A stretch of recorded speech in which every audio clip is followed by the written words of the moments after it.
নৈতিক শিক্ষা ও মূল্যবোধের জন্য ধর্মীয় শিক্ষার যথাযথ ব্যবস্থা করা হবে।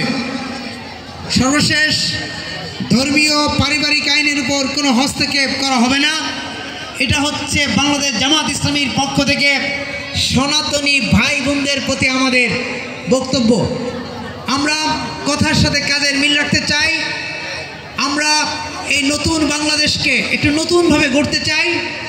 আমরা চাঁদাবাজ মুক্ত, সন্ত্রাস মুক্ত, দুর্নীতি মুক্ত এক নতুন সম্প্রীতির কল্যাণকর এক মানবিক বাংলাদেশ আমরা গড়তে চাই।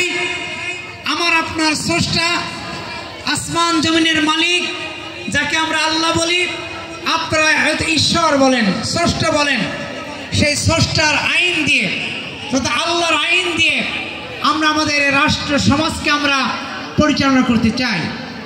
আর একটি হচ্ছে আমাদের অসৎ লোকের নেতৃত্ব সরিয়ে দিয়ে সৎ লোকের নেতৃত্ব আমরা বাস্তবায়ন করতে চাই।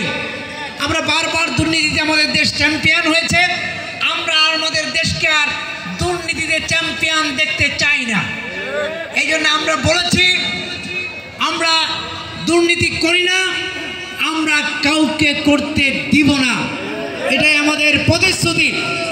আমরা বলছি দৃঢ়তার সাথে আপনাদের এই পবিত্র অঙ্গনে দাঁড়িয়ে, আমরা চাঁদাবাজি করি না, আমরা কাউকে চাঁদাবাজি করতে দিব না। আমরা কারুর কোনো জমি, ভূমি, সম্পদ আমরা দখল করি না, আমরা কাউকে দখল করতে দিব না।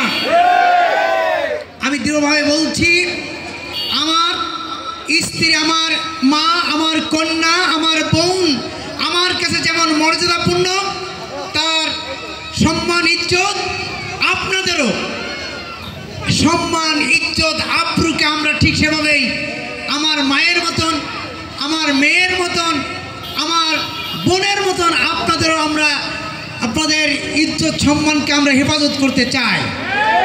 এই জন্যে আমি আর কথা না বাড়িয়ে আমি শুধু একটি প্রবাদ, যা আমরা সকলেই জানি, সৎ সঙ্গে স্বর্গবাস, অসৎ সঙ্গে সর্বনাশ। আমি জানতে চাই, আমরা কি সতের সাথে থাকবো নাকি অসতের সাথে থাকবো? আমরা যারা সৎ লোকের সঙ্গে থাকতে চাই, তারা একটু হাত তুলে একটু আমাকে দেখান। সৎ লোকের সাথে আমরা গোটা বাংলাদেশকেই আমরা সৎ লোকে পরিণত করতে চাই।